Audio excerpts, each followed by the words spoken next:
आत्मवंदन सभी को। पीएमसी ध्यान नेपाल में आप सभी का हार्दिक हार्दिक स्वागत। अपने प्रिय गुरु ब्रह्म ऋषि पितामह महाअवतार बाबा जी सभी आध्यात्मिक गुरुओं को साष्टांग प्रणाम करते हुए हम आज का सत्र आरंभ कर रहे हैं। हम सब मिलकर अपनी आत्मिक ग्रोथ के लिए मिलकर एक साथ आगे बढ़ रहे हैं और उसी कड़ी में आज हमारे साथ वृंदा जी जुड़ रही है। उससे पहले हम एक छोटा सा 15 मिनट का ध्यान कर लेते हैं। सभी बैठ जाएंगे ध्यान की स्थिति में, पूरी तरह से कंफर्टेबल होते हुए पैरों को क्रॉस कर लें। हाथों की उंगलियों को उंगलियों में फंसा कर अपनी गोद में रखते हुए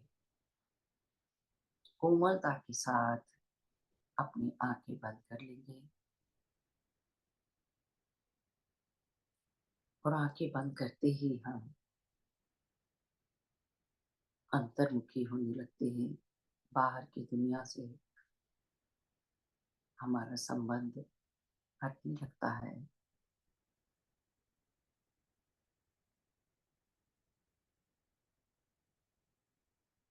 तीन चार गहरी लंबी सांसें भरते हुए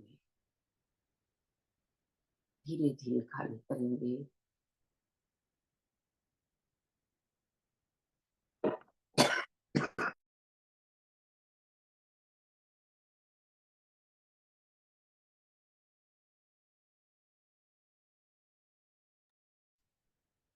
गहरी लंबी सांस भरते जाएं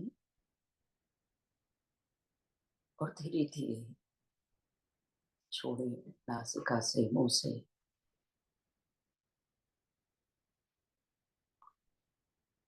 इस प्रकार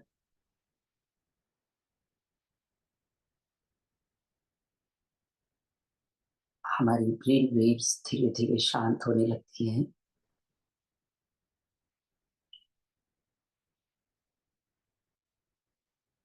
और मन भी धीरे धीरे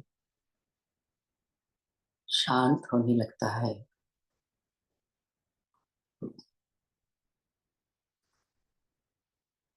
गहरी लंबी सांस हल्का सा पॉज देते हुए धीरे धीरे खाली करते जाएं।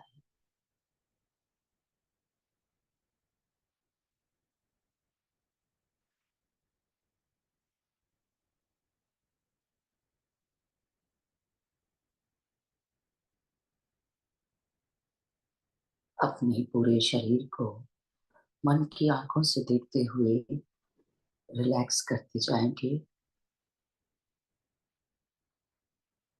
जहां कहीं भी किसी भी प्रकार की स्टिफनेस अनुभव हो रही है उसे रिलैक्स करते जाएं।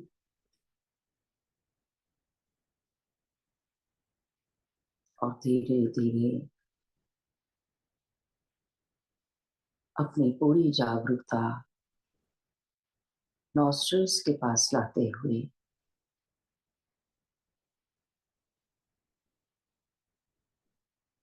अनुभव करेंगे अपनी नेचुरल नॉर्मल सहज सांसों को। जिस प्रकार चौबीसों घंटे हमारी सांसों का आवागमन चलता है,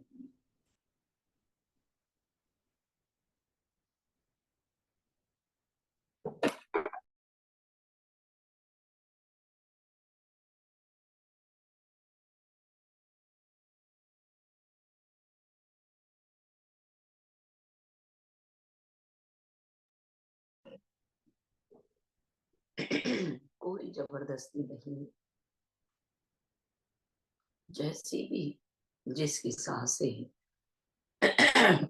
आ रही हैं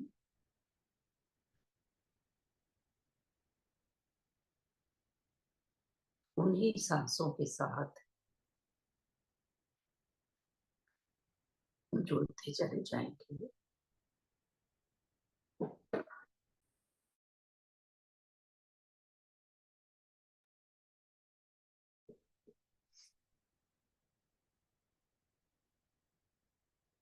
सहज सामान्य और पवित्र सांसें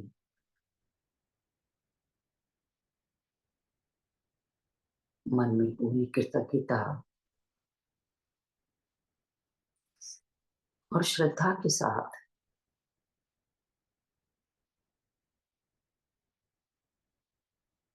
ध्यान की गहराइयों में उतरते हुए आ जाएं। धरती माता की हीलिंग करेंगे।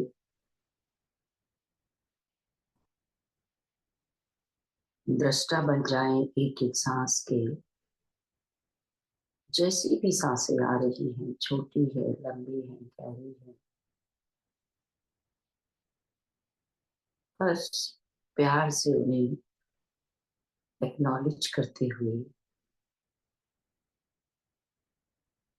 अनुभव करते जाएं।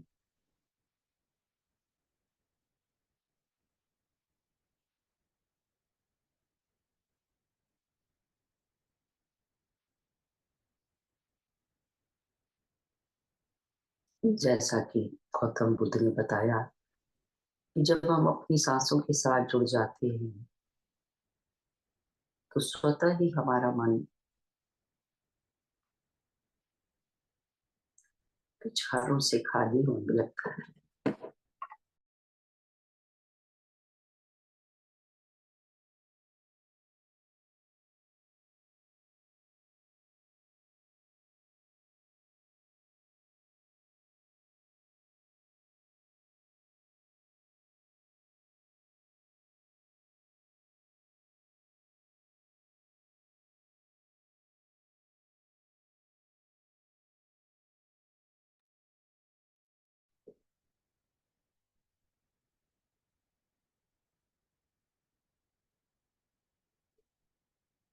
और शांत और रिलैक्स।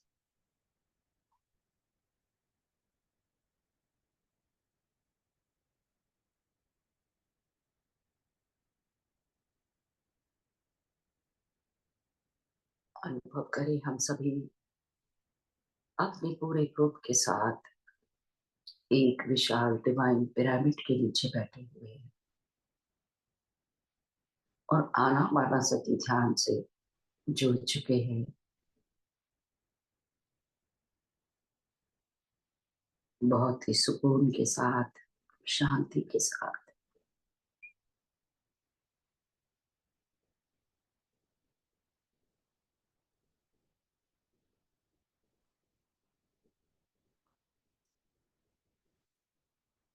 धीरे धीरे एक शून्यता की ओर बढ़ते चले जा रहे हैं और अनुभव कर पा रहे हैं उस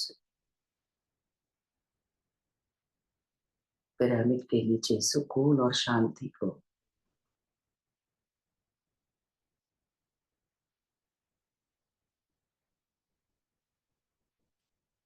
सहस्त्रार से आती हुई उस ब्रह्मांडी ऊर्जा को अनुभव करें। प्रेम, प्रकाश और ज्ञान से भरी वो ऊर्जा हमारे शरीर के कण कण में भरती जा रही है। ग्रेटिट्यूड करें उसका।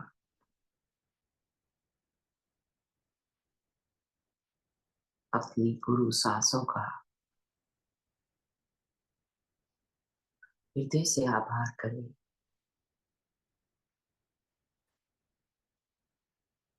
ये वही सांस है जो हमें जला रही है, जीवनदायिनी,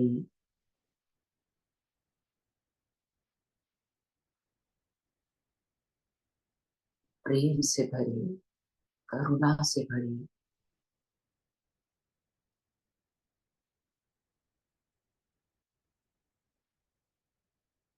हमारे शरीर और आत्मा को जोड़ रही है, उस परमात्मा से हमें जोड़ रही है।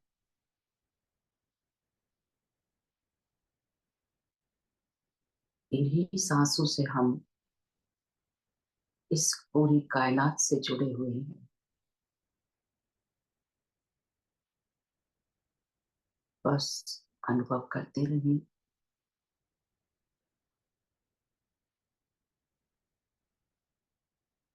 किस प्रकार नासिका से अंदर आती हुई कहाँ तक जा रही है, शरीर में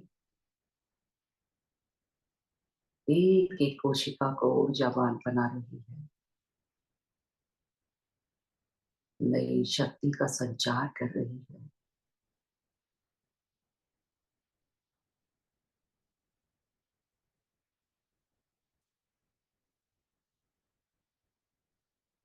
उस परम पिता परमात्मा की ऊर्जा सभी को समान रूप से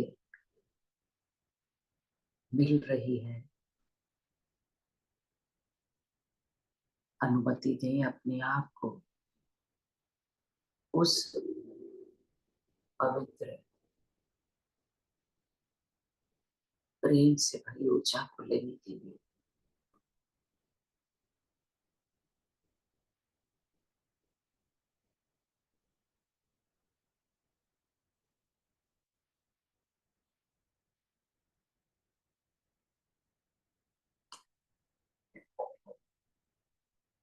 एक एक सांस के साथ एकाकार होते हुए बढ़ते जा रहे हैं अंतर की गहराइयों में।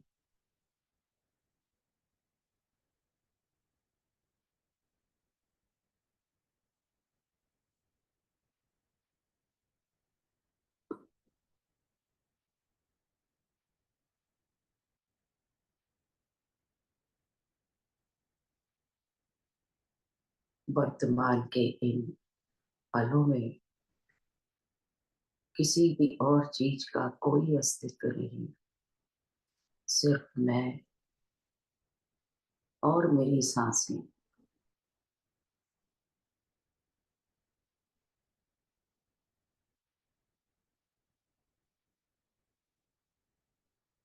और धीरे धीरे शून्यता में बढ़ते हुए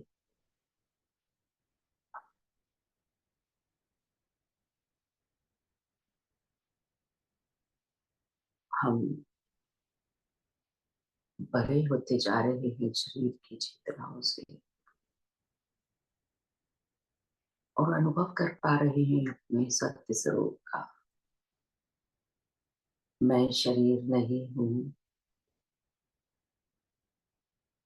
मन भी नहीं, चित्त भी नहीं, बुद्धि भी नहीं।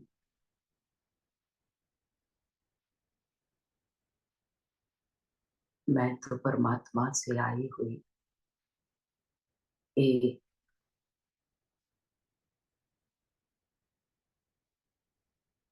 चैतन्यमयी आत्मा हूँ।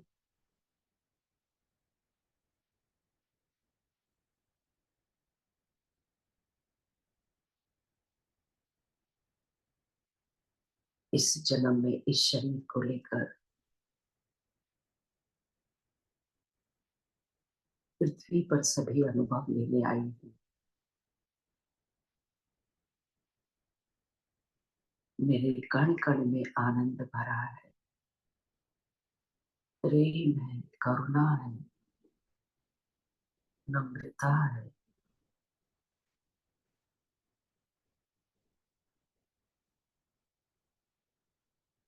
और कभी कभी जीवन के चैलेंजेस के साथ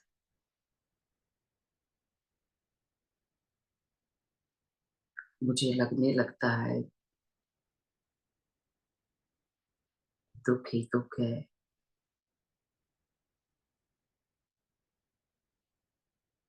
लेकिन ध्यान में आने के बाद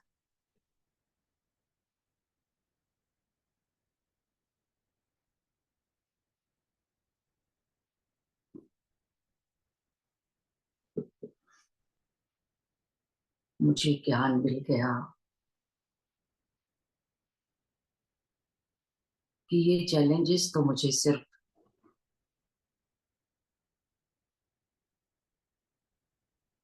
सिखाने आए हैं।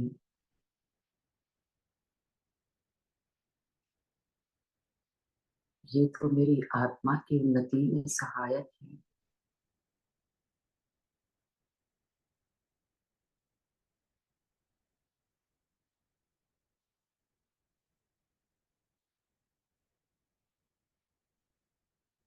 ध्यान और ज्ञान से यही जान पाए हैं।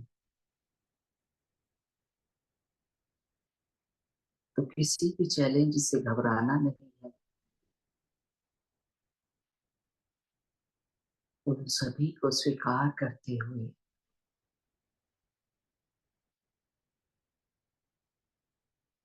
आगे बढ़ना है।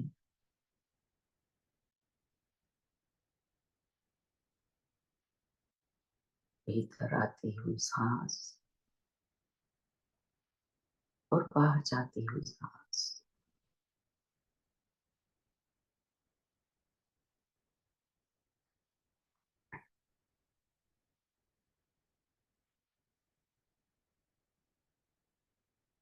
धीरे धीरे बढ़ते जा रहे हैं शून्यता के उस महासागर की ओर।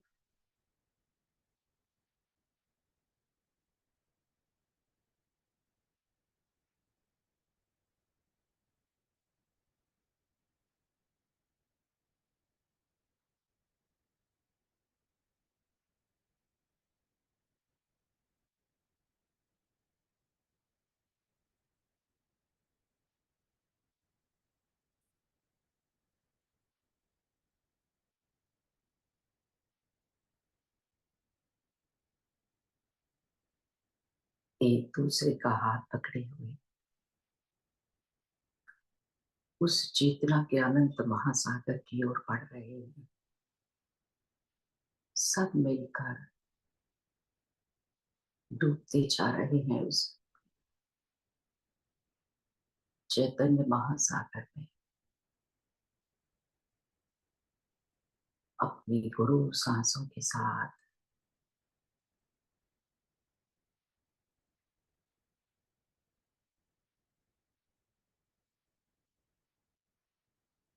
अपनी हर पहचान से परे,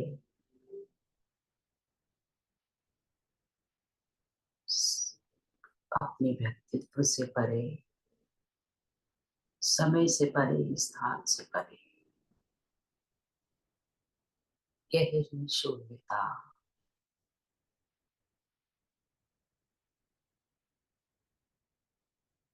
असीम शांति,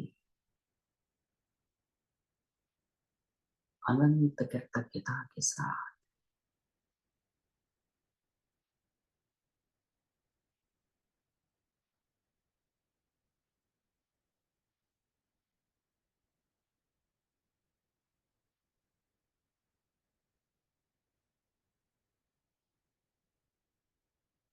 कुछ भी नहीं, कुछ भी नहीं।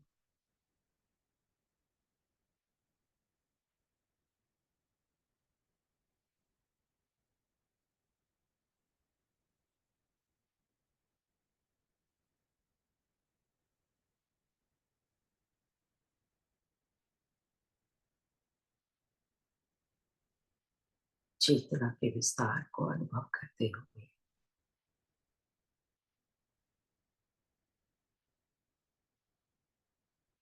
अनंत की गहराइयों में बढ़ते जा रहे हैं।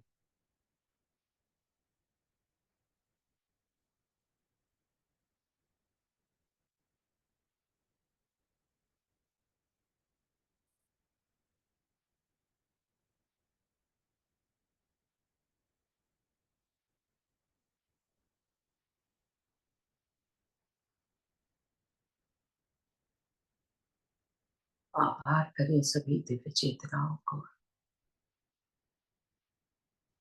जिनके मार्गदर्शन में हम बढ़ते जा रहे हैं। अपनी दिव्यता को अनुभव कर पा रहे हैं।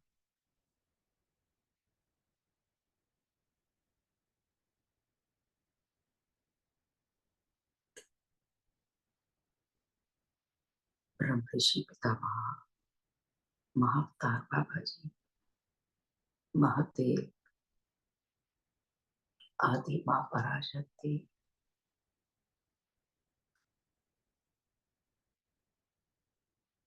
सभी गुरुओं को साष्टांग नमन करते हुए और उनकी चेतना के साथ बढ़ते जा रहे हैं।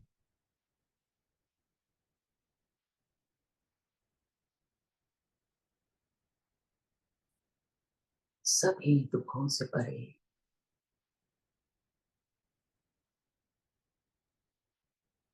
एक उस अनंत की दुनिया में जहां प्यार ही प्यार है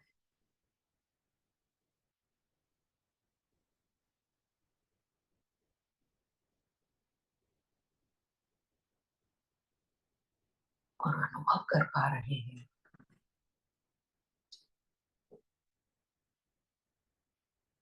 उस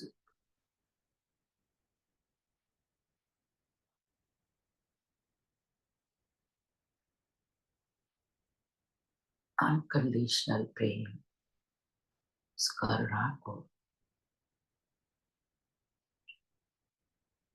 आनंद ही आनंद है।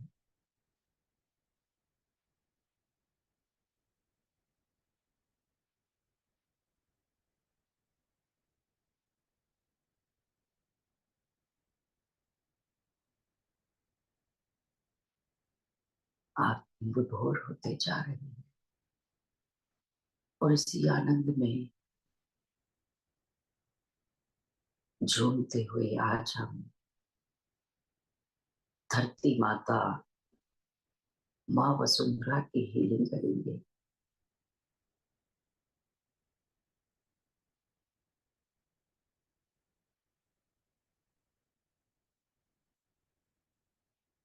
अनेकों दुखों से घिरी हुई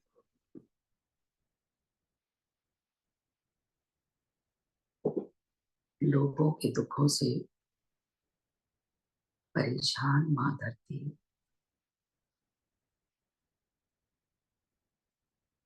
आज हम सब मिलकर ऊर्जा देंगे।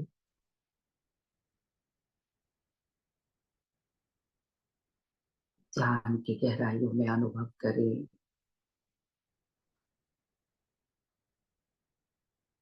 धरती माता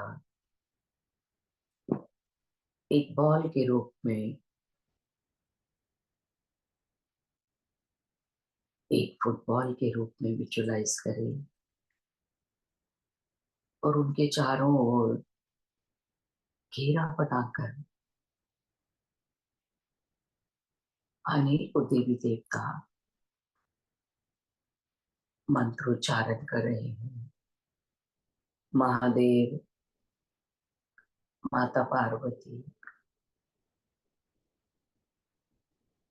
महालक्ष्मी,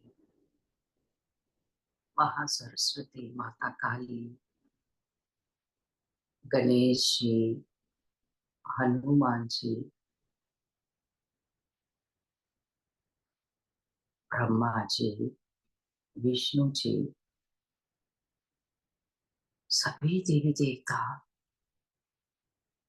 मंत्रोच्चारण के साथ अपनी ऊर्जा धरती माता को दे रहे हैं। साथ ही अनेकों गुरुजन, सप्त ऋषि मंडल, साईं बाबा, गुरु नानक जी, महावीर जी, गौतम बुद्ध घेरा बनाकर खड़े हैं। सभी एस्ट्रल मास्टर्स, सभी फिजिकल मास्टर्स,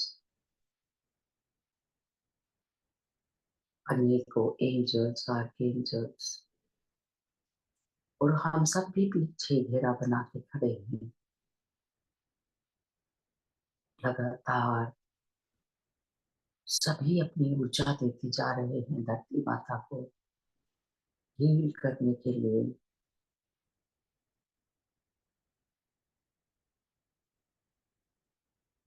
बहुत ही सुंदर दृश्य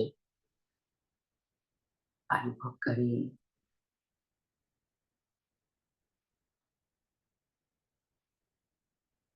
दो पिरामिड एक ऊपर से धरती माता के ऊपर से और एक नीचे से धरती माता की ओर बढ़ रहा है।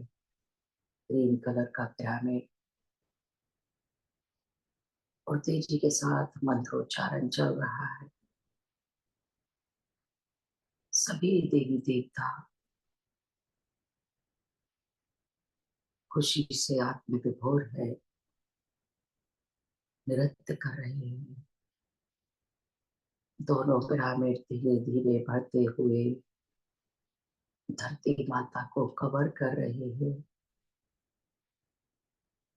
देखिए मास्टर्स, धरती माता बॉल के रूप में दोनों पिरामिड के बीच में कवर हो चुकी है और हनुमान जी उन दोनों पिरामिड को अच्छी प्रकार सील कर रहे हैं। माँ वसुंधरा पूरी तरह से सुरक्षित हो चुकी है और साथ ही पूरी मानवता, हम सभी सुरक्षित हो चुके हैं। अनुपम दृश्य।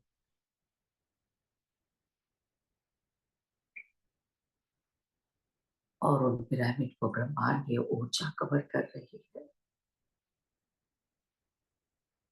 अनुपम दृश्य।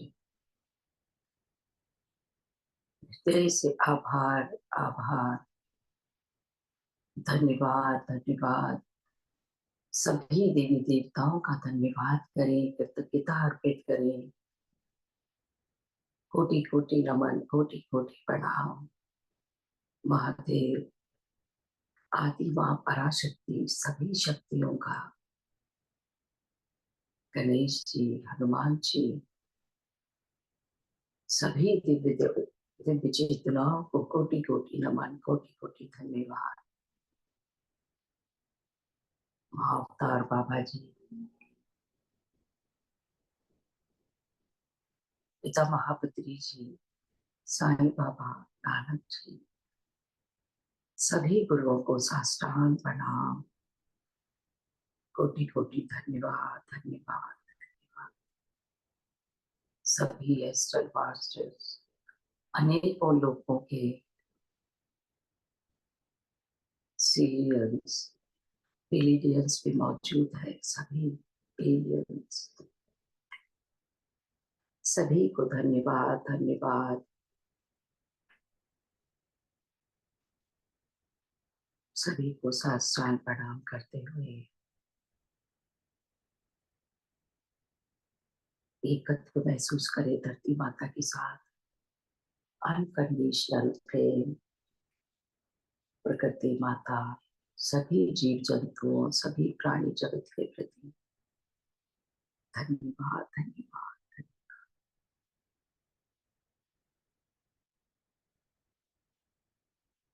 अपने देवालय रूपी भौतिक शरीर के कण कण का धन्यवाद, धन्यवाद, धन्यवाद।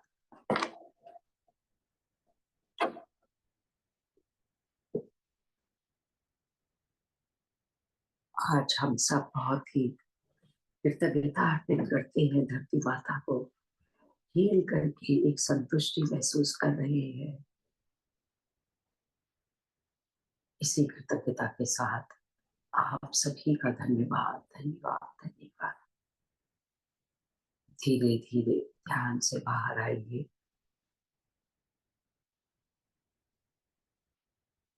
अपने भौतिक शरीर को अनुभव करें, चारों ओर के वातावरण को महसूस करें। धीरे से अपनी हथेली अलग करते हुए अपनी सुंदर सी आंखों पर रखेंगे। 5, 4, 3, 2, 1।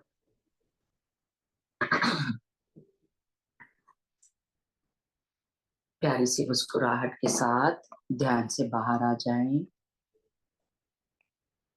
वेलकम, वेलकम वृंदा जी, बहुत बहुत स्वागत है आपका।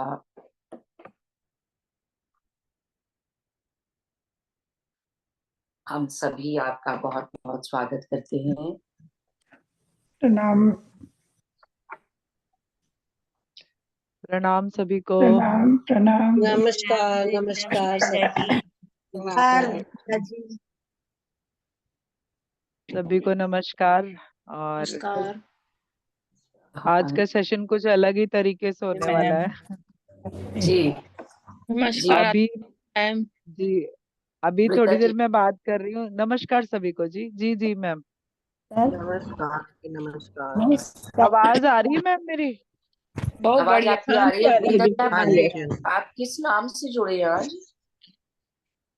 वृंदा अच्छा डी नाम ये से अपने जुड़ी? नाम से ही जी है, जी जी वृंदा जी जी जी। के नाम से। हाँ, मेरे को एकदम दिख नहीं पाया। जी जी जी। हाँ मैम, मुझे ये भी कहना है कि आज का ना पूरा सेशन नहीं जाएगा ऑनलाइन, ठीक है? जो इस समय जी करेंगे ना वही, उसके बाद इसमें से जो हम मेडिटेशन करेंगे ना हीलिंग का, उसको कट करके इसको फिर जी ऑनलाइन डालिएगा आप। जी। वो आप मुझे सेशन मैं आपको बताऊंगी। हाँ वो सेशन, वो जो ध्यान का रहेगा ना हीलिंग का, वो मैं आपको बताऊंगी कि कब कब आपको शेयर करना है, और फिर वापस से प्राइवेट कर लेना है उसे। जी जी ठीक जी, है? जैसे आप वो कहेंगे। हमेशा, हाँ मैंने वही बात अभी माधवी को भी बोली है कि ये जी जी हमेशा अवेलेबल नहीं रहेगा ये, ठीक है? जी, तो बिल्कुल ठीक है। आप अभी रिकॉर्डिंग ऑन है, आप मुझे जब कहेंगे हम ऑफ कर। हाँ, नहीं नहीं, रिकॉर्डिंग ऑफ नहीं करेंगे। हम अच्छा ठीक रिकॉर्ड है। सारा हम करेंगे। सभी हम वो जो करेंगे। पोर्शन रहेगा ना ध्यान का, हाँ वो अलग जी करके जी उसको अलग करेंगे। जी। वो ठीक है, उसको वो अलग से देंगे। ठीक है, वो इशिका कर देगी। जी जी हाँ, और इसको क्या करेंगे कि हम इसको हमेशा वही रहेगा जो हम ये बातें कर रहे हैं, बाद वाली और पहले वाली, बीच का जो मेडिटेशन का है वो कभी कभी प्रोवाइड कराएंगे हम लोगों को। ठीक है ठीक है? वृंदा जी जी जी जी। जी। तो ये बहुत मैंने माधवी को भी बोली है ये बात, क्योंकि मुझे रात को इंट्यूशन आई कि ये हमेशा अवेलेबल नहीं रहना चाहिए। ठीक है। ठीक है? जी तो जी। पहले तो ये बता दूं कि भाई मेरी राइटिंग और मेरे नाम के चर्चे बहुत जगहों पे हो रहे हैं। वो तो मैं कब से हो रहे और हैं, आपको नहीं नहीं लगता नहीं है? नहीं मैम, वो पॉजिटिव वे में नहीं हो रहे हैं, वो अलग तरीके से भी हो रहे हैं, क्योंकि हर एक अच्छा। चीज के दो पहलू होते हैं ना, तो हाँ दूसरा हाँ। पहलू भी दिखाया जाता है। अच्छा। तो ये मुझे आज और कल में पता चला, लेकिन कोई नहीं, मैं इसका भी कभी जवाब दूंगी जरूर, है ना? जी। आ, तो आज सिर्फ ये, क्योंकि बड़ा शॉकिंग सा था कि इतने बड़े बड़े मास्टर भी ऐसी बातें कर सकते हैं। हाँ हाँ। तो है ना? तो आज हम जो पितरों की बात करेंगे, तो मुझे अब समझ में आ रहा है कि मैं हमेशा क्यों आप लोगों को कह रही हूँ कि पेड़ लगाओ, सेवा करो, है ना? मैं ऐसे ही बता रही हूँ कि भाई जाओ कहीं जाके किसी की सेवा कर लो, किसी की हेल्प कर दो, ज्यादा नहीं कर सकते थोड़ा कर दो। जरूरी नहीं है कि 50,000 ही चाहिए सेवा करने को, 50 रुपए भी बहुत होते हैं अगर मन हो तो, जो देने का किसी को, है ना? तो जो अब मुझे समझ में आया, क्योंकि ये भी हमारे जो है जो पितरों की हीलिंग होती है उससे।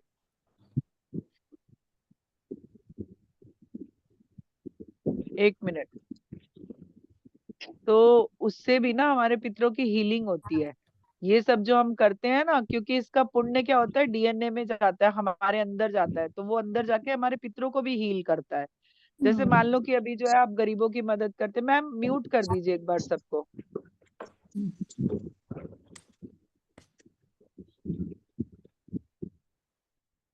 जी, आप अनम्यूट कर लीजिए।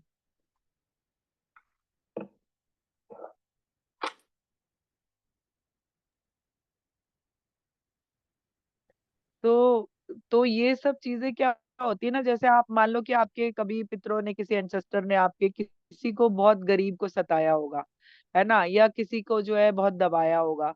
तो जब आप एक अच्छी एनर्जी में आते हो ना, आप उन लोगों की मदद करते हो, तो असल में आप उनकी ऊर्जा को हील कर रहे होते हो। जो वो गलती कर गए होते हो, हो गए, और मान लो उनसे हो गई, या मान लो उन्होंने कभी कर दिया, ऐसा गलती से कर दिया, या कभी जानबूझ के भी होता है। तो असल में आप ये सब जो कर रहे होते हो ना, असल में आप उनको भी हील कर रहे होते हो, जो वो एनर्जी बना के गए, उसको आप हील कर रहे हो, क्योंकि आप उस वे में मदद कर रहे हो लोगों की।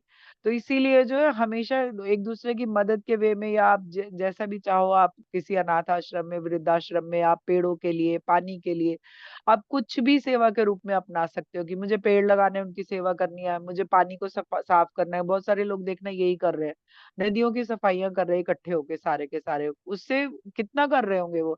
10%, लेकिन कुछ तो कर रहे हैं ना। एक पेपर भी उठाया तो बहुत है, सफाई तो हुई। गंदगी फैला रहे हो, नेचर को गंदा कर रहे हो आप पानी में गंदगी डाल रहे हो, तो ये आप क्या कर रहे हो?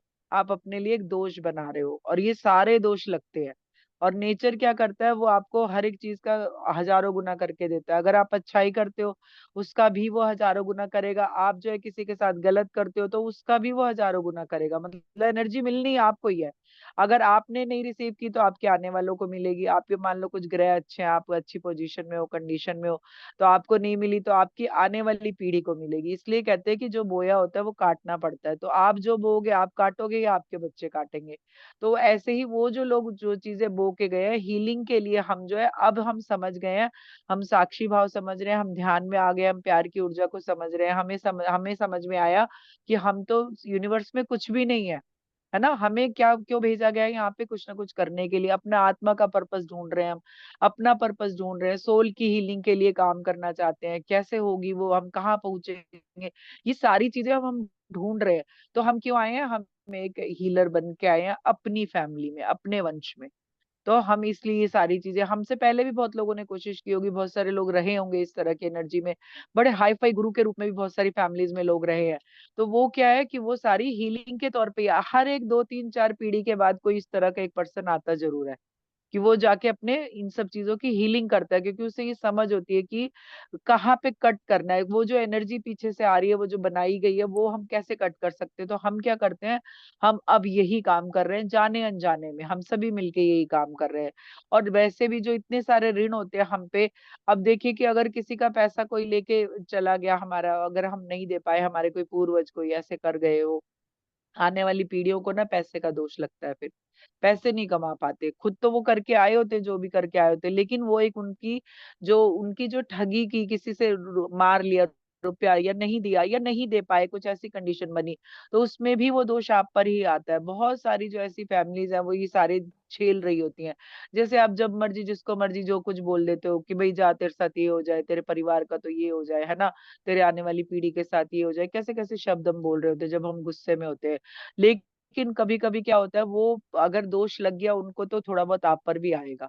लेने वाले पे तो आएगा ही, देने वाले पे भी आएगा। क्योंकि ये भी गलत उसने किया है, किसी को इस हद तक श्राप देना कि उसकी आगे आने वाली पीढ़ी तक दुखी रहे। तो वो अगर 100% दुखी रहेगी, तो 20 30% कुछ आप पे भी आएगा वो, क्योंकि आपको ये नहीं करना था, आपने भी गलत किया है। लेकिन जब मन पे चोट लगती है ना, तो हम जो भी कुछ बोलते हैं, तो आपको कैसे, अब मान लो कि किसी ने पीढ़ी ने ऐसा कुछ किया, आपके वंश में ऐसा कुछ हो गया, मान लो कि अब उनको कैसे दोष लगता है। मान लो कि उन्होंने ऐसा कहा कि आपके परिवार में कुछ हो जाए, और वो जिसको कहा वही बंदा उनके घर में अगले जन्म में जन्म ले, और उसको वो सब हो रहा हो जो उसने कहा था किसी और के लिए, है ना। तो हम क्या करते हैं, हम अपने लिए भी ये दोष गढ़ते हैं असल में। इसीलिए वाणी का संयम बोला है, मौन का एनर्जी बोला है। जाने अनजाने ये सारी चीजें हम लोग हमेशा से ही करते रहे। अभी पीछे तक भी बहुत बार कहा होगा, इसने मेरा दिल दुखाया है, ना जा तेरा कभी भला नहीं होगा। ये अक्सर कह देते हैं हम, है ना। उसने ये किया है, ना जा तू तो ये इस वे में दुख पाएगा, तुझे तेरे साथ ऐसा होगा। तो ये कभी नहीं कहना, क्योंकि उसको आप श्राप दे रहे हो। लेकिन हो सकता है इस जन्म में वो फलित ना हो, अगले जन्म में वो आपका पड़ोसी, आपका संगी आपके घर में ही पैदा हो जाए, और वो सारी चीजें जो है वो आपके साथ बीत रही हो, उसके साथ बीत रही हो, और वो आप देख रहे हो, आप असहाय असहाय, कोई मतलब उसका कभी कभी ऐसा कुछ होगा कि आपको उसके लिए कोई उपाय भी नहीं मिलेगा। कोई ऐसी बीमारी आ जाएगी कि जो आपने कही होगी कि ऐसा हो जाए तेरे साथ, वो उसको हो जाएगी, और आप उसके लिए डॉक्टर भी नहीं ढूंढ पाओगे। तो इसीलिए जो है अपने ऊपर संयम रखना सबसे ज्यादा जरूरी है। मैं हमेशा से यही बता रही हूँ। हीलिंग किसकी होगी, हीलिंग हमारी होगी, लेकिन हमारे आगे पीछे की पीढ़ियों की भी होगी। अगर हमारी पीढ़ी की हीलिंग हुई, तो मान लो तो धरती माँ की भी थोड़ी बहुत हीलिंग हुई, पूरे ब्रह्मांड की हीलिंग हुई। तो ये सारा जो कर्जा होता है ना, ये सिर्फ हमारे कहे सुने का ही नहीं होता है। ये कर्जा किसका होता है, ये कर्जा जो है हमारी धरती माँ का भी है। ये जो हम फ्री में सब कुछ हवा पानी ले रहे हैं, इनका भी है। हमारे पितृ और मातृ ऋण ऋण तो होते ही हैं। ये तो हमारे है ही, वो उन्होंने जो किया वो हमें चुकाना है ना। क्योंकि कहते हैं बाप का लिया हुआ बेटा चुकाता है। तो अब बाप का लिया बेटा चुकाता है, तो कितना कुछ हमारे पूर्वज अच्छा कर गए, वो हमें मिल रहा है ब्लेसिंग के तौर पे। हम सुखी हैं, संपन्न है, एक अच्छी कंडीशन में रह रहे हैं, एक अच्छी जगहों पे रह रहे हैं, है ना, वेल मेंटेन रह पा रहे हैं। तो ये उनके आशीर्वाद है, और उनकी ब्लेसिंग्स है, और उनके अच्छे कर्म भी हैं। अच्छे कर्मों का ना, मैं एक आपको छोटा सा एग्जांपल मैंने और भी कभी दिया होगा। आपके अच्छे कर्म और बुरे कर्म कैसे बच्चों के सामने आते हैं। बहुत साल पहले की बात है, मैंने ये पहले भी कभी बताया, लेकिन आज मौका है तो आज भी बताती हूँ कि कैसे हम लोगों को लगता है कि कुछ नहीं होता, लेकिन आपके अच्छे कर्म भी खाते में लिखे जाते हैं, बुरे भी लिखे जाते हैं। तो क्या हुआ था, एक बार जो है मेरा भाई जो है वो कहीं जा रहा था, और मेरे पापा बहुत ही, जैसे कहेंगे ना, बस उनकी जेब में जो है वो दूसरों के लिए अक्सर ऐसे ही करते थे वो। जो भी आया उसको कुछ ना कुछ दे देना, खिला देना, कुछ अच्छा चाय पिएगा तो चाय मंगवा के दे देना, है ना, नाश्ता करवा देना, वो सारे दिन यही काम करते थे। तो क्या हुआ, मेरा भाई कहीं किसी के साथ जा रहा था स्कूटर पे, तो उस समय स्कूटर चला करते तो वो पीछे बैठा था। तो क्या हुआ, स्कूटर का एक्सीडेंट हुआ और स्कूटर से गिर के मेरा भाई जो है किसी की दहलीज पे उसका सर लग गया, और वो सर जो है फट गया यहाँ से पूरा। और उसके बाद जो है, आप सोचो कि भीड़ इकट्ठी होती है तो क्या होती है, तमाशा देखती है ना, सिर्फ तमाशा देखती है वो। तो वैसे ही हुआ, आजकल तो लोग बैठ के रीले बना रहे होते हैं, क्या हुआ है उसको कोई नहीं देख रहा, जो बंदा दर्द से तड़प रहा है, सब वीडियो बनाने में लगे थे। लेकिन उस समय भी लोग ऐसे ही करते थे अक्सर करके, तो वो जो है सारे लोग तमाशा देख रहे हैं। और मेरा भाई जो है अपने आप उठा, उसने अपने सर को दबाया, जो लड़का था उसका पाँव फंस गया था स्कूटर में, है ना, अपना सर दबा के किसी तरह उसको निकाला। फिर जो है ऐसे ही बेचारा पट रुमाल लेके खड़ा था, तो एक बच्चा भीड़ में से आता है, छोटा सा बच्चा, 8 9 10 साल का करीब, या 11 का 12 का होगा, बस छोटा ही था बहुत। तो वो कहता है, हाथ पकड़ता है मेरे भाई का और कहता है, भैया चलो मैं आपको डॉक्टर के पास ले चलूं। वो सारी अनजानी जगह थी, वहां पे कोई किसी को नहीं जानता था, वो भी किसी को नहीं जानता था। और वो बच्चा उसे ले जाके एक डॉक्टर की दुकान के पास खड़ा कर देता है कि डॉक्टर साहब ये रहे, है ना। तो मेरा भाई जाता है, वो कहता है, डॉक्टर कहते हैं कि भाई ये तो बड़ा सीरियस है, आपको मैं पट्टी उट्टी कर देता हूँ, आप किसी अच्छे नर्सिंग होम में जाओ। तो उसके बाद मेरा भाई अपने घर के पास के नर्सिंग होम के लिए आ जाता है। लेकिन आप सोचो, इतनी भीड़ में वो कौन निकल के आया, एक बच्चा। बच्चा कौन, कान्हा भी कह सकते हैं हम कि कृष्ण जी आ गए, क्योंकि वो थोड़ी उनकी मान्यता थी श्याम बाबा में। तो आपके पुण्य कर्म ऐसे ही बच्चों के सामने आते हैं, आपको पता भी नहीं चलता। हम क्या करते हैं, हम कोई बड़ा फल लेने की आस करते हैं कि इतना बड़ा फल है, ये करेंगे वो करेंगे तो ये फल मिलेगा। लेकिन जो अनकंडीशनल वे में होता है ना, उसके रिजल्ट बहुत ज्यादा और बड़े होते हैं। और वो आपको तब दिए जाते हैं जब आपको सबसे ज्यादा जरूरत होती है उस चीज की। ये नहीं कि आज किया है तो कल मिल जाएगा, नहीं, वो आपको जब मिलेगा, जब आपको लगेगा कि कोई आसरा कोई सहारा नहीं है, तब वो आपको अचानक से दिया जाएगा। और जिस वे में आपको जरूरत होगी उस वे में आपको वो मिलेगा। तो इसी तरह हम जो है, अपने तो कर्मा है ही है हमारे, हम दूसरों के भी कर्मा लेते हैं, नए पुराने गलत सही सब चीजें। तो इस तरह से हमारे पास बहुत सारी चीजें जब हो जाती है, तो हर 2 3 4 के बाद एक पीढ़ी में कोई ना कोई ऐसा पर्सन आता है जो इन चीजों को जानता है, समझता है और उन पे काम करता है। एक तरह से वो हीलिंग करता है, एक तरह से वो जो एक चली आ रही होती है ना, नेगेटिविटी की जो एक लहर चली आ रही होती है, वो उसे कट करता है ना, अपने जरिए, और आगे के बच्चों को सुखी संपन्न करता है। तो हम सारे वही पीढ़ी वाले लोग हैं, जो 60s से लोग आए हैं ना धरती पर, या उससे आगे पीछे के भी, वो सारे लोग एज ए हीलर ही काम कर रहे हैं। वो हीलिंग ही करने आए, वो पैटर्न तोड़ने ही आए हैं धरती पर। तो अब वो पैटर्न कौन कौन से होते हैं, देखिए वो बहुत तरह के होते हैं, जो ऋण होते हैं ना हम पे। अब मैं पहले भी उस उधर बता चुकी हूँ कि हमारे जो ऋषि मुनियों ने एक परंपरा बनाई थी ना आश्रम की, वो इसीलिए बनाई थी कि हर आश्रम में जाने के बाद अपने आप ऋण चुका लेते हो, आप ऋणों को खत्म कर लेते हो। लेकिन अभी क्या है, हमारे वो आश्रम की प्रथा रही नहीं, हम जानते भी नहीं क्या होता है, उसका मीनिंग क्या होता है, उसमें क्या क्या करना होता है। तो जब मैंने इसके बारे में सर्च किया तो मुझे मिला कि बहुत सारे ऋण होते हैं। जैसे मान लो कि अभी ये ऋण जो है हमारा, अभी हवा पानी ले रहे हैं, तो ये कौन सा ऋण है ये भी आपको नहीं पता होगा, बहुत सारे लोगों को नहीं पता है कि हम जो ये हवा पानी फ्री ले रहे हैं, ये भी ऋण है, इसको कैसे चुकाना है, इसको पेड़ लगा के चुकाना है, पेड़ों की देखभाल करके चुकाना है ना। आप हवा को गंदा मत करो, पानी को गंदा मत करो, उन्हें सेव करो, है ना। ये सारे आपके ऋण चुकाने के बहुत आसान से तरीके हैं। लेकिन हमने कभी इसको जाना ही नहीं, हमें लगता है इसके लिए अलग से लोग आते हैं, एनजीओ बनते हैं, लोग सेवा करते हैं, नाम देते हैं भी हम चलो पेड़ लगाएंगे आज। लेकिन ये हम सबके काम है, क्योंकि हम जब धरती पे आते हैं ना, हमारे लिए बहुत सारे पेड़ जो है काटे जाते हैं, छोटे पालने से लेके, खिलौने से लेके, है ना, आपकी अंतिम यात्रा तक की जो लकड़ी और बांस होता है वो सब नेचर देता है। तो ये भी सारे आपके ऋणों में गिना जाता है। पता नहीं आपने कितने जन्मों से पेड़ नहीं लगाए होंगे, पता नहीं किसी जन्म में जागृति आई कि नहीं आई, कि ये भी काम है। तो अगर इस जन्म में ये जागृति आई है तो यूनिवर्स को कहिए, वो आपको हेल्प करेगा, वो आपको लोगों को मिलवाएगा आपसे, कि आप इस वे में भी काम कर पाएंगे। नेचर के साथ काम करना अपनी हीलिंग करना भी होता है मास्टर। जब आप धरती माँ के लिए कुछ काम करते हैं, आप नेचर के साथ जाते हैं, तो आप अपनी हीलिंग भी कर रहे होते हैं, धरती की भी हीलिंग कर रहे होते हैं, और अपने एंसेस्टर की भी हीलिंग कर रहे होते हैं, क्योंकि हो सकता है उनका भी ऋण हो। उन्होंने भी, अभी जो खेती किसानी करते हैं उन्होंने तो चलो किसी तरह अपना ऋण चुकाया भी होगा, लेकिन जो लोग हमेशा से शहरों में रहे उनमें से कितनों ने ऋण चुकाया होगा, ये कि उन्होंने पेड़ लगाए होंगे, या उन्होंने कोई बड़े लेवल पे इस तरह का काम किया होगा, छोटे ही लेवल पे किया होगा, मोहल्ले की सफाई की होगी। क्या ऐसा बहुत सारे लोगों ने किया है? नहीं किया है ना। तो अब हम सब ये जो हम अब हमें जो जागृति दी जा रही है, उस जागृति को लेके हमें अब चलना है। हमें, हम नहीं कर पा रहे तो अपने बच्चों को आगे करना है, बच्चे ना कर पाए सोसाइटी को लेके आगे बढ़िए। अब जहाँ रहते हैं मोहल्ले में, जहाँ भी सोसाइटी में किसी भी जगह रहते हैं, लोगों में अवेयरनेस फैलाइए। आप अवेयरनेस भी फैला रहे हैं ना, तो वो भी आपकी सेवा लग रही है। तो इस तरह से आप बहुत सारे ऋण इस तरह चुका चुका सकते हैं, है ना। अभी देखो, जो हमारे, जो हम सब ये सब चीजें कर रहे हैं ना, अब पितृ ऋण तो आप सबको पता है कि कैसे चुकेगा। पितृ ऋण तब भी लग जाता है कि जब आप जीवित रहते अपने लोगों की सेवा नहीं करते हैं। लगता है ना, बड़े शान से विदाई दी, वो गए तो जी हमने इतनी भीड़ इकट्ठी थी, हमने तो फूलों का ये लगाया था, हमने तो इतने सिक्के उछाले थे, है ना, हमने तो मखाने में वे उड़ाए थे, और जो है आने पे घर पे इतने लोगों को खाना खिलाया था, बड़े शान से किया था। लेकिन उस बंदे से अगर एक बार पूछो कि जीवित रहते पानी दिया था प्यार से कभी? कभी रोटी पूछी थी कभी उन्हें? है ना, या बिना मांगे कुछ लाके दिया था, या उनके साथ टाइम बिताया था, उनसे बात करने को आपके पास समय था?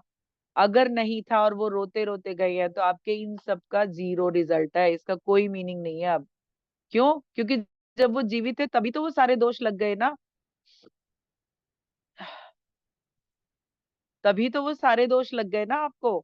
उनकी सेवा नहीं की आपने। अब आप सोच रहे हो कि जब वो दूसरे लोक में चले गए हैं, अब आप जो है 10,000 लोगों को भी खाना खिला दो, लेकिन जब बंदे को आपने जीवित रहते रोटी नहीं दी, तो उन 10,000 का कोई मीनिंग नहीं है अब, इस समय। इसीलिए जो है, जो लोग आपके आस, ये जो एक ये जो एक चीज होती है ना कि भाई आप हीलिंग कैसे कर रहे हैं, आप क्या कर रहे हैं, ये सारी चीजें आपके अंदर से आएंगी। अभी आप जो है, आज से आप सोचिए कि आपके अपने कितने पूर्वजों के नाम आपको मालूम है, कितनी पीढ़ी तक के नाम मालूम है। मेरे पापा को अपनी 7 पीढ़ी के नाम मालूम थे, लेकिन हमें 5 के भी नहीं मालूम है ना। तो अपनी किस पीढ़ी के नाम आपको याद है, किनको आप आज भी याद करते हैं? पहले जो है संयुक्त परिवार होते थे, सारे मिल के रहते थे, तो बुआ भी याद आती थी, चाची का भी नाम रहता था, है ना। हाँ, ये सारे हमारे आसपास ही रहते थे सारे लोग।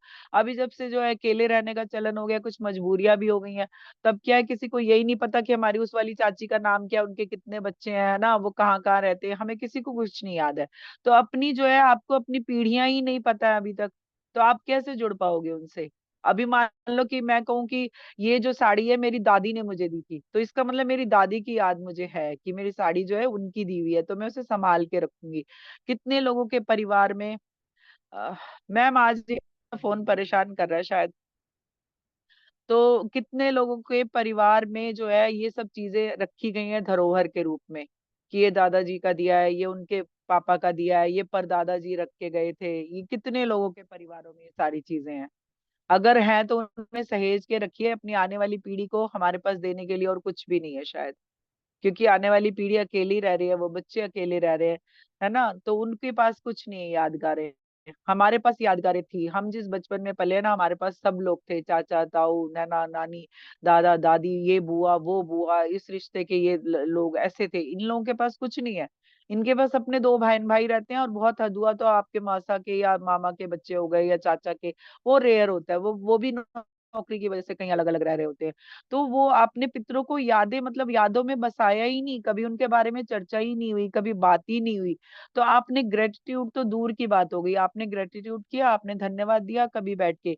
कभी इन 15 दिन के अलावा आपको कभी भी ध्यान आया कि हमारे कोई पीछे के और भी लोग थे रहने वाले जो हमें ये सब दे गए हैं, है ना। आज जहाँ जमीन पे खड़े हैं, घर उनका है, या ये यादगारें उनकी है। पहली बात तो हम और हमारे बच्चे ही उन्हीं की यादगारें हैं, है ना, कि हम उनके उससे आए हैं, डीएनए से, उनके वंशज हैं हम। तो क्या आपने कभी ऐसे लोगों को अपने याद किया? जो मुझे मुझे राइटिंग में आने के बाद पता चला कि मेरा ज्ञान जो है मेरे दादाजी के एक पीढ़ी ऊपर वाले एक थे, उनका है ये। और ये जो पितृ हीलिंग है ना, उन इसकी गाइडेंस उन्होंने ही मुझे दी थी कि तुम्हें ऐसे ऐसे करना है। तो वो ये कह रहे थे कि हम बहुत खुश हैं कि तुमने हमें याद किया, क्योंकि किसी के पास याद करने को भी टाइम नहीं है। तो आप समझिए कि आप में से कितनों के पास याद करने को टाइम है। आज भी जब पितृपक्ष चल रहे हैं, कितने लोगों के घरों में दादा दादी नाना नानी या गए लोगों की चर्चाएं होती है, कितने लोगों के पास उनकी फोटोज है। तो ये सारी चीजें भी पितृपक्ष में समझने की होती हैं कि आपने किया क्या है, आप याद कर रहे हो कि नहीं, प्यार दे रहे हो कि नहीं, आप किस चीज से उनसे जुड़े हुए हो इस समय। तो जिनसे अभी जैसे आप हीलिंग करेंगे ना, हम जब हीलिंग करेंगे ध्यान में, तो आपको वो जो हीलिंग करनी है उस समय तो सबको इनवाइट करना है। ऐसा नहीं है कि मैं दादाजी को जानती हूँ, मैं परदादा को नहीं जानती तो वो नहीं आएंगे। अगर मैं कहूंगी ना, मेरे जो भी वंशज या पितृ मेरे से जिस भी जगह के जुड़े हैं, मैं उन सबको इनवाइट करती हूँ। तो हो सकता है मेरे तो आएंगे ही आएंगे, मेरी मम्मी के तरफ वाले भी आ जाएंगे, उनकी मम्मी के तरफ के भी आ जाएंगे, उनके पापा की तरफ के भी आ जाएंगे, मेरे ससुराल वाले भी आ जाएंगे, सास के भी तरफ के आ जाएंगे, ससुर के तरफ के भी आ जाएंगे। तो और हो सकता है मेरे सगे संबंधियों के साथ मेरे जानने वाले आ जाए कोई, है ना, मेरे अड़ोसी पड़ोसी आ जाए, तो उस समय पूरा सबका वेलकम होगा। लेकिन सिर्फ मैं आपको ये बताना चाहती हूँ कि पितृपक्ष में भी कितने लोगों के घरों में उन लोगों की बातें हो रही है जो जिनकी वजह से हम धरती पर है। अगर नहीं हो रही तो याद करने की कोशिश कीजिए, कितनी पीढ़ी तक आप याद कर पाते हैं। क्या चीज पैतृक है। अभी जो बहुत पुराने लोग हैं, जो एक ही जगह पे बहुत सालों से रह रहे हैं, उनके पास तो हो सकता है बहुत सारी पैतृक चीजें हों, लेकिन जो लोग जॉब के लिए जगह जगह भटक रहे हैं, इधर उधर जा रहे हैं या कहीं दूर कहीं रह रहे हैं, उनके पास तो वो भी नहीं है। तो आप क्या करते हो, आप अभी क्या कर सकते हो, आप अपनी भावनाएं दो उन्हें। जो भी जिनके भी नाम हम नहीं जानते, हम उनको भी भावना दे सकते हैं। आप उनको भी प्यार दे सकते हो, उनको भी एनर्जी दे सकते हो। क्यों? क्योंकि हमारा काम सेवा का है। एनर्जी देने का ये मतलब नहीं कि मैं सिर्फ अपने अपने पितरों को बुला के बैठ जाऊं और जी आप लो, आप हीलिंग लो, जाओ। नहीं, तो ये फिर मेरा एक हो गया ना, पर्सनल हो गया। इसमें तो मेरा एक कंडीशन आ गई कि मैं सिर्फ मेरे पर्सनल को। अनकंडीशनल कब होगा? जब वो सबके लिए ओपन होगा। तो और आपको कैसे दिखेंगे वो लोग? आपको कुछ लोग चेहरे में दिखाई देंगे, कुछ सिर्फ लाइट में दिखाई देंगे, कुछ की सिर्फ रोशनी होगी, कुछ दिए के रूप में दिखेंगे। जो लोग चेहरों के रूप में आपके सामने आएंगे, इसका मतलब वो आपको बताना चाहते हैं कि हम भी हैं यहाँ पर, इसीलिए वो चेहरों के रूप में दिखेंगे आपको, है ना। और जो लोग पूर्वज, बहुत पुराने पूर्वज होंगे या इधर उधर के होंगे जिनको आप नहीं जानते, हो सकता है वो लाइट वे में दिखे, क्योंकि आत्मा रोशनी है सिर्फ। तो इस तरह से आपको कुछ दिखे ना दिखे, आपको सिर्फ जो मैं बोलूंगी, जो मैं इंटेंशन दूंगी, आपको भी सेम वही सोचना है, वही करना है। और मैंने यहाँ पे दिया जला रखा है। आप चाहें तो अभी जब तक मैं और 3 4 5 मिनट बात कर रही हूँ, आप जो है अपने लिए दिया या बत्ती या कुछ भी ऐसा जला सकते हैं, और एक थोड़ा सा पानी रख सकते हैं। और अगर सेफली रख पाए तो ही रखिएगा, नहीं तो दिया मैंने जलाया हुआ है, जो safely अपने आसपास थोड़ी दूर पे भी कहीं भी दिया रख सकते हैं तो वो रख लीजिए। क्योंकि हम उन्हें लाइट दिखाना चाहते हैं, तो उनके नाम का दिया हम जलाएंगे। आपके पास दिया नहीं, आप कैंडल जला लीजिए, तेल की कोई फर्क नहीं पड़ता, भावना काम करती है। आप सरसों का तेल, देसी घी, जो भी हो आप वो कर सकते हैं।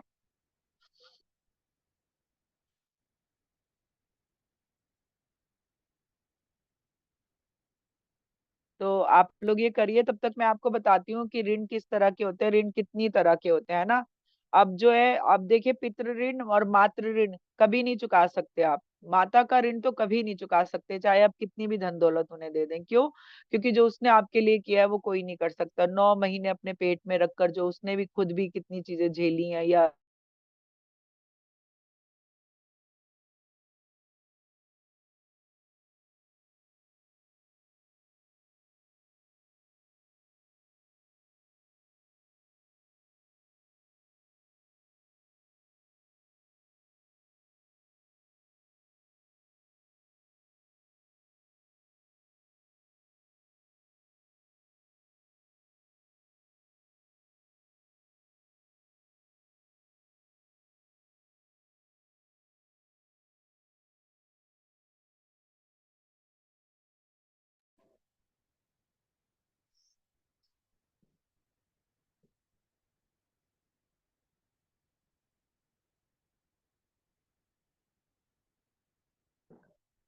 आज वृंदा जी का कुछ नेट जो है वो गड़बड़ कर रहा है।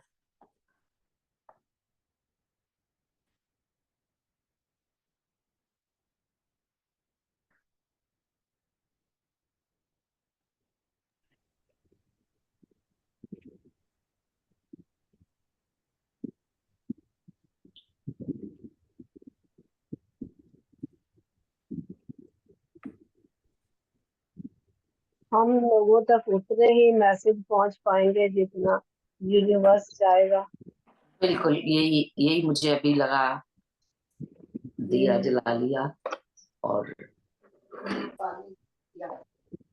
हाँ, वो पहले ही उनका फोन थोड़ा कर रहा था, लेकिन ये सब चीजें जो है वो यूनिवर्स की मर्जी से ही होती है।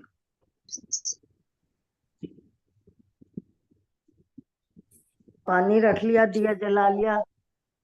हाँ, लेकिन करेंगे ज्वाइन। ये कितना सही सही संतोष मैम, मतलब संतोष मैम, जी जी। दिया और पानी रूम में रखिए या बाहर? नहीं, अपने सामने कहीं जगह है तो रख लीजिए। Okay, thank ji, you. यही उन्होंने बोला है। दिया, कैंडल, कुछ भी एक ज्योत अग्नि मतलब उसमें प्रज्वलित हो जाए थोड़ी सी। प्रकाश दिखाना है। हाँ, जी प्रकाश। जी जी जी। नहीं, सही है। आजकल पीढ़ी तक को मालूम नहीं। दादा परदादा के बाद तो नाम मालूम ही नहीं लोगों को। कहाँ मालूम होते हैं, दादाजी तक का पता होता है, उसके आगे का कुछ धुंधली यादें होती हैं थोड़ी सी, उससे आगे कोई बात ही नहीं अभी होती। एक मैडम, हमारा बहुत अभी बड़ा कुंबा है। जी, आ गए वृंदा जी। पेड़ बनाया हुआ है। जी जी, वृंदा जी आ गए हैं जी।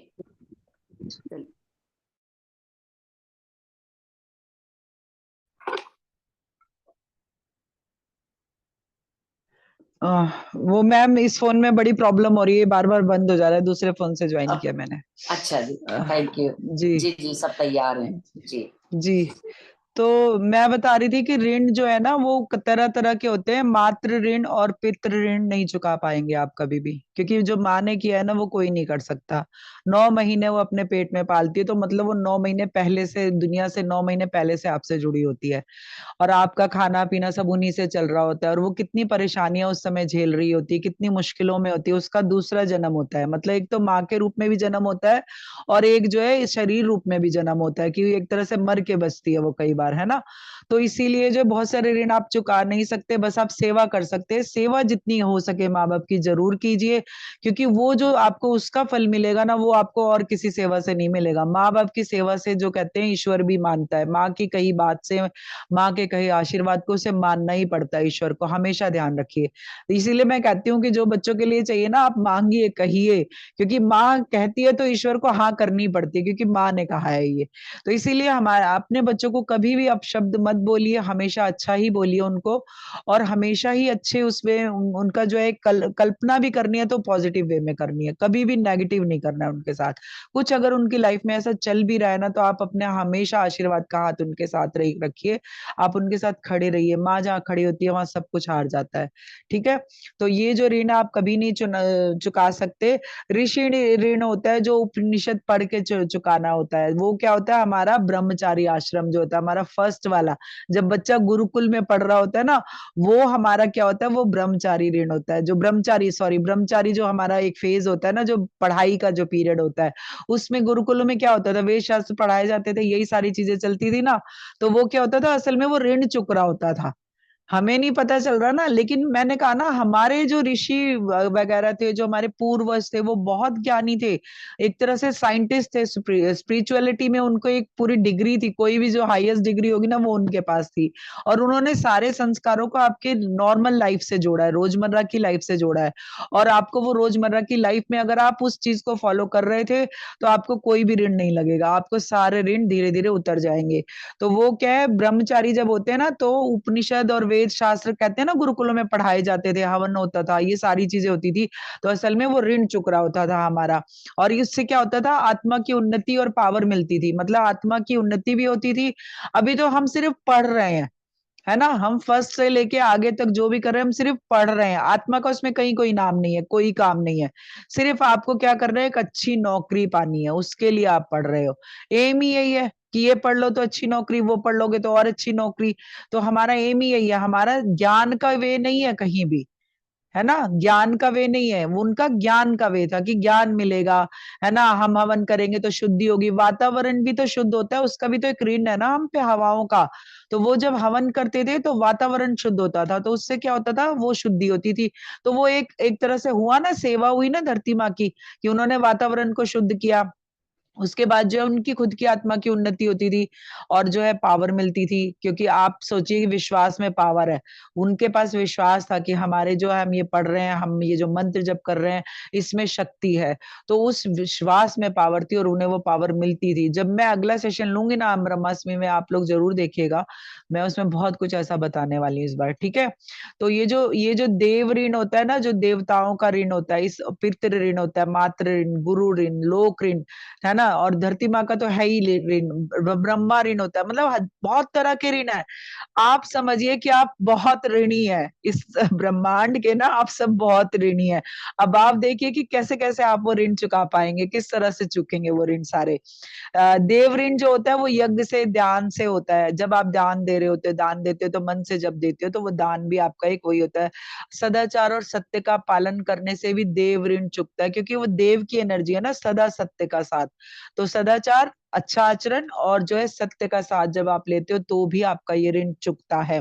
ऋषि ऋण जो होता है वो स्वाध्याय से होता है और ज्ञान के प्रसार और प्रचार से होता है। और वो हम सब करते हैं अक्सर अपने सेशंस में, हम किताबें पढ़ पढ़ के सुना रहे होते हैं ना, तो एक तरह से अपना ऋण चुका रहे होते हैं। इसलिए जब भी मौका मिले स्वाध्याय जरूर करना, ठीक है, जूम पे।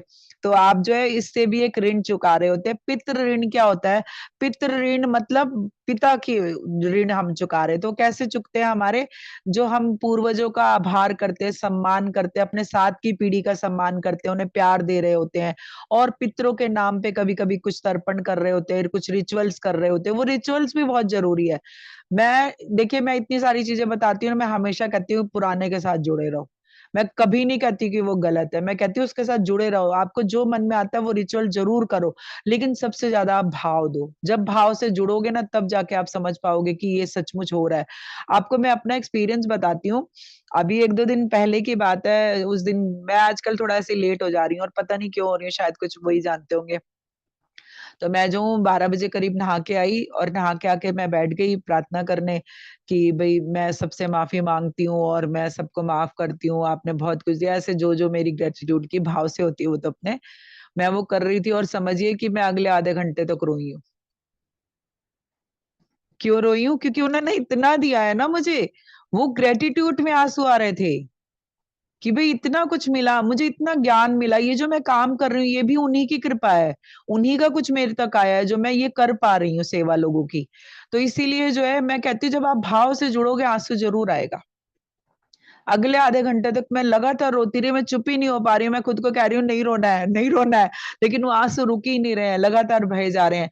तो फिर मैंने जो है, मैंने अपने को कह दिया कि हाँ ठीक है, जितना भी रोना आ रहा है मुझे आज रो लेना है। और मैंने खूब धन्यवाद धन्यवाद कह के मैं खूब रोली, करीब आधे घंटे से ज्यादा मैं रोई हूँ। उसके बाद मैं अपने आप शांत हो गई। तो मुझे ये समझ, मैं इसीलिए आप लोगों से कहती हूँ, आप कहते हो ना माफ कर दिया, माफ कर दिया, हमने तो माफ कर दिया, नहीं, जब तक आंसू नहीं आएंगे माफी नहीं है। आपका मन उस गलती को फिर से दोहराएगा, उसे समझेगा, और उसके साथ अपने को जोड़ के तब वो माफी मांगेगा या माफी देगा। तब आपको वो गलती जब याद आएगी ना, फिर तुरंत आंसू आएगा, क्योंकि उसका दुख महसूस होगा। तो उससे जब आंसू आया तब समझ लेना कि आपने दिल से माफी मांगी। माफ करते टाइम भी आंसू आया तो समझिए कि अब आपने उससे दिल को निकाल, सबको फेंक दिया बाहर, दिल से खाली कर दिया दिल को अपने, और आप जो है पूरी तरह से अब पॉजिटिव हो गए, तब आप माफ कर पाएंगे। तो ये चीज मैं अपने अपने कहते रही हूँ, मुझे यूनिवर्स हमेशा एक्सपीरियंस देता रहता है कि मैं जो आप लोगों को बता सकूं। ये अभी की बात है 2-3 दिन पहले की। तो ये जो है पितृ ऋण, आप जो है अपने पूर्वजों का और अपने साथ जीवित रहते लोगों का, अपने वंशजों का, आभार प्रकट करके, उन्हें प्यार देके, ब्लेसिंग्स देके, उनकी हेल्प करके, उनकी अगर वो सेवा करने वाले वे में है तो उनकी सेवा करके आप ये सारे ऋण चुका सकते हैं। ठीक है। अभी जो है ब्रह्मा ऋण है, ये जो है हमारे जो है ये किससे जुड़ा है, ये इसे जो है धर्म और वंश से जोड़ा गया है। और ये एक तरह से पृथ्वी ऋण भी है, भूमि का, मातृभूमि का ऋण, पृथ्वी का नहीं, मातृभूमि का ऋण। कैसे? आप जो है अपनी जगह छोड़ के कहीं चले गए, आप वापस पलट के ही भारत में नहीं आए, है ना, आपने बिल्कुल ही छोड़ दिया, अपने वंश को छोड़ दिया, दूसरा धर्म अपना लिया, या ऐसा कुछ भी अलग हो गए आप जाके, तो ये भी आपके ऊपर एक ऋण बनता है, आप इसके भी ऋणी हो। तो इसीलिए जो है ना, आप देखिए कहीं भी जाके दुनिया में बस जाइए, लेकिन साल में एक बार अपने कुल देवी देवता तक जरूर आइए, क्योंकि वही आपकी रक्षा करते हैं। जिसे ग्राम देवता, कुल देवी देवता कहते हैं ना, उनको हमेशा साल में एक बार जरूर मना लेना चाहिए, क्योंकि उनके ही कहे से जो है आपकी जिंदगी चलती है, उनकी ही खुशहाली से, अगर वो खुश हैं तो आपको खुशी मिलती है। आज ही मैं एक चीज कहीं देख रही थी, तो उसमें आया कि ना एक गांव में जो है एक कोई, जैसे देवी देवता आते हैं ना गांव वालों पर, ऐसे किसी पे देवी देवता आते थे। उन्होंने कहा 3 दिन से पहले ये गांव खाली कर दो, नहीं तो यहाँ पे तबाही आने वाली है। तो उन्होंने जो है उनके कहने से, भगवान आते हैं, वो तो सबको पता है कि आते हैं, सचमुच सवारी आती है, किसी किसी पे आती है ऐसे, है ना। तो उन्होंने जो है गांव पूरा खाली कर दिया, वो गांव छोड़ के दूसरी जगहों पे चले गए। आप मानोगे, जिस दिन उन्होंने गांव छोड़ा, अगले दिन नेक्स्ट जो है 3 बजे के करीब ऊपर से भारी पहाड़ गिरा है, और पानी के साथ आया है पूरा मलबा, कोई नहर या वहां पे तो कोई तालाब था शायद, वो टूट के उस गांव पे गिर गया और सारा गांव तबाह हो गया है। लेकिन मरा कोई नहीं, मरा कोई नहीं, सारे गांव छोड़ के जा चुके थे। सिर्फ मवेशी 2-4 गए होंगे, वो भी कह रहे थे कि 1-2 बैल भी बच गए, वो कहीं आड़ लिए थे, वो भी बच गए। तो मतलब ये कुल देवी देवता ना हमेशा हमारी रक्षा करते हैं, ये आज का ही है, मुझे आज मिला ये। तो अब मुझे समझ में आया कि मैं क्यों कहती हूँ कि अपने पूर्वजों से जुड़े रहो, अपनी पुरानी चीजों से जुड़े रहो। ये कुल देवी देवता आप दुनिया में कहीं भी रहो ना, आपके साथ रहते ही है, आपकी रक्षा करते हैं। तो अगर अभी तक भी आप इस बारे में नहीं जानते थे, आज जाने हैं, तो आज ही ढूंढिए उनको, और उनका नाम ढूंढिए, और उनको घर में ही बैठ के उनको ब्लेसिंग दीजिए, प्यार दीजिए, उनसे जो है आभार प्रकट कीजिए अपना। एक एनर्जी भेजेंगे ना तो उन तक जाएगी, तो आप देखेंगे कि वो आपसे कनेक्टेड है। और ये बहुत अभी का, आज का ही एग्जाम्पल है जो मुझे मिला है, कि कैसे कुल देवी देवता भी रक्षा करते हैं आपकी। और जबकि वहां के जो थे ना, वो कलेक्टर वगैरह, वो मना कर रहे थे कि नहीं नहीं, ऐसा कुछ नहीं होने वाला है, आप आराम से रहो। लेकिन गांव वाले माने नहीं, उन्होंने बोला नहीं, हमारे देवता ने कहा हमें तो जाना है, और वो निकल गए सारे के सारे, और एक भी घर नहीं बचा वहां पे। तो अगर मान लो वो घर में रह रहे होते, वहीं गांव में ही होते ना, तो कहीं ना कहीं होते, तो वो तो जाता ही सब कुछ। तो इसीलिए हमेशा अपने कुल देवी देवता का भी आभार प्रकट करना चाहिए, और उनको जो है कभी कभी जाके मनाना भी चाहिए। मनाना मीन्स कि उनके दरबार में जाओ, हाथ जोड़ो, कुछ चढ़ाओ, है ना, वहां थोड़ी देर रहो, तो उनकी कृपा बनी रहे, उसके लिए उनसे प्रार्थना करो, ये सब आप करो। जो लोग के भी ऐसे कुल देवी देवता हैं, वो लोग जरूर करें। या जहाँ पे भी आपका जन्म हुआ है ना, वहां के कभी हो सके तो कभी वहां के मंदिर में भी जरूर जाइए, आसपास के, या आपकी जहाँ शक्ति हो, भक्ति हो, वहां पे जरूर जाइए। ठीक है। मैं तो कहती हूँ कि बल्कि किसी अदर सिटी में भी आप जाते हो कुछ दिन के लिए या घूमने के लिए, तो वहां के देवी देवता के जरूर दर्शन करो, क्योंकि उस समय वही आप पे कृपा करेंगे। जहां पे आप हो, वहां के जो देवी देवता हैं वो आप पे कृपा करेंगे। अगर हो पाए तो ऐसा जरूर करना चाहिए, है ना। पितृ ऋण से जो है कष्ट होता है बहुत ज्यादा। अगर आपने पितृ ऋण नहीं चुकाया, तो उससे बहुत, वो कहते हैं ना, जो दोष लगता है वो वही लगता है, पितरों का दोष जो है वही है। तो और दोष भी कैसे लगता है, कि जिस वे में उनके साथ अन्याय हुआ या उन्होंने किसी पे किया, वही चीजें आपको इस जन्म में पाने में मुश्किल हो जाएगी। वो आपके ऊपर ऋण लग जाएगा, कि आप मान लो पैसे से रिलेटेड कुछ है, तो पैसा कमाने में मुश्किल हो जाएगी, पैसा मिलेगा नहीं कहीं से। अगर आपने रिश्तों में किया तो रिश्तों से परेशानी हो जाएगी, कुछ और होगा तो मैरिड लाइफ में मुश्किल हो जाएगी। तो ऐसे किसी ना किसी वे में ज्यादा मुश्किल हो जाएगी, जो आपके पितृदोष होते हैं। अब उसमें जो है आपको जो है, ये सारे आश्रम कैसे, गृहस्थ आश्रम क्या करता है, रिश्तों को पालता है। गृहस्थ आश्रम क्या है, हम जब शादी होके जाते हैं तो क्या करते हैं, इसकी भी सुननी है, उसकी भी सुननी है, उसे भी बुलाना है, उसके घर भी जाना है, रिश्ते बनाते हैं ना हम, एक दूसरे का मान सम्मान करते हैं, आदर करते हैं एक दूसरे का। तो फिर वो जो है वही वो बता रहे हैं कि ये जो है गृहस्थ आश्रम में आप ये कर रहे होते हो, पितृ ऋण एक तरह से चुका रहे होते हो लोगों के साथ मिलके, है ना, सेवा भाव से। वानप्रस्थ होता है थोड़ा सा डिटैच हो जाना, हल्के हल्के अलग होना। अब क्योंकि अब क्या है, आपको अब एक एज हो गई, आपने अपनी जिम्मेदारी निभा ली, अब जो है दूसरी तरफ जाना है। तब आप क्या करते हो, जाके भाई अपने गार्डन की देखभाल करते हो, कुछ लोग वहां चले जाते हैं तीरथ पे, कुछ लोग अपने हिसाब से काम करते हो। तो एक तरह से आप प्रकृति से फिर से वापस जुड़ने लगते हो, नेचर के साथ जुड़ते हो, और जो बचा खुचा ऋण है वो आप चुका रहे होते हो उस तरह।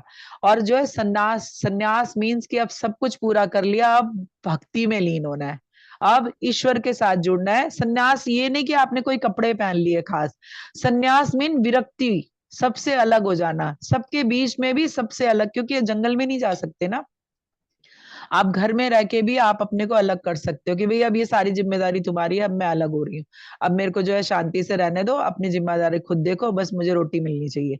आपको जहां जाना है आप घूमो, जाओ मंदिर जाओ, थोड़ा पार्क में जाओ, बुजुर्गों के साथ टहलो, बैठो, अपनी एज वालों के साथ, बच्चों के साथ खेलो, अब आपका ये है। तो ये जो हमारे आश्रम बनाए गए हैं ना, ये बड़े सिस्टमैटिक ढंग से बनाए गए हैं कि आपके सारे ऋण चुकते रहें। तो इस तरह से जो है आप ये अपने ऋण चुका सकते हैं। और ये जो है इस ये सब आपको अब पता चल गया। अब आपको ये पता चलेगा कि डेली रोजमर्रा की लाइफ में आप अपने लिए कैसे कैसे एक एक ऋण रोज चुका सकते हो, क्या भाव होना चाहिए, क्योंकि रिचुअल्स तो काम करते ही हैं, लेकिन अगर आपके भाव नहीं है तो कुछ नहीं हो सकता उसका। फिर अब मान लो मैंने बुला लिया किसी बड़े पंडित को कि आज जो है हमारा श्राद्ध है, जरा आके रस्म करवा दो। अब रस्म तो वहां पे हो रही है, आपका ध्यान तो घड़ी पे, ऑफिस पे, इधर उधर है, कोई भाव ही नहीं जग रहा कि हम क्या कर क्या रहे हैं, बस जल्दी निपट जाए, ऐसा एक भाव जग रहा है। तो वो जो है वो फिर नहीं हुआ, फिर पितरों को कुछ भी नहीं मिल सकता, क्योंकि आपने उसमें भाव नहीं डाला है। क्योंकि उनको क्या मिलती है, खाने की खुशबू। अगर खाने की खुशबू मिल रही है, रिचुअल की खुशबू तो मिल रही है, लेकिन आपके भाव की एनर्जी नहीं आ रही ना कि आप जुड़ के कर रहे हो या करवा रहे हो, तो वो जो है आधा तो व्यर्थ है आपका। तो मैं इसलिए हमेशा से कहती हूँ कि अब जो है एनर्जी वाइज चीजों को समझना है, और एनर्जी वाइज ही अब जाना है आगे। अब जब आप ध्यान में आ गए हैं, जब आपको सोच समझ आ रही है, जब आपको इतने सारे सेशंस दिए जा रहे हैं, इतनी सारी नॉलेज दी जा रही है, इतना कुछ बार बार बताया जा रहा है, तो अब थोड़ा सा अपने में बदलाव लाने की जरूरत है। सबसे पहले साक्षी भाव लाने की जरूरत है, सबसे पहले साक्षी भाव की जरूरत है।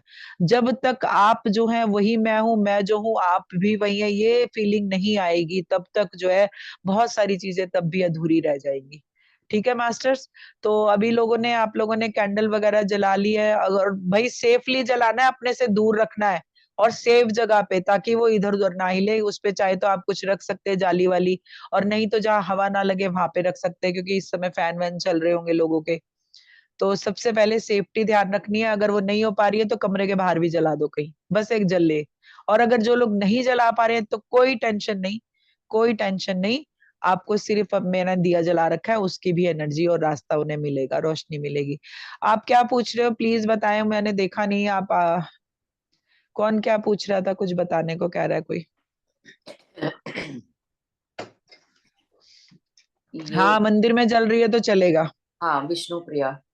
हाँ, कोई भी कहीं एक दिया जले, और नहीं भी जला है तो टेंशन नहीं है। जो लोग बीच में भी ज्वाइन होंगे उन्हें भी टेंशन नहीं करनी चाहिए, दिया मैंने इसलिए पहले ही जला रखा है। तो जी। चलिए अब थोड़ा सा हम जो है ध्यान में जाएंगे पितरों की हीलिंग के लिए। और देखिए, जो लोग विश्वास में हैं वही लोग जुड़े, जो लोग विश्वास में नहीं है वो लोग ना जुड़े, क्योंकि ये भाव का काम है। यहाँ पे जो है लॉजिक नहीं चलेगा, आपका कोई भी बाहरी दिमाग नहीं काम करना चाहिए।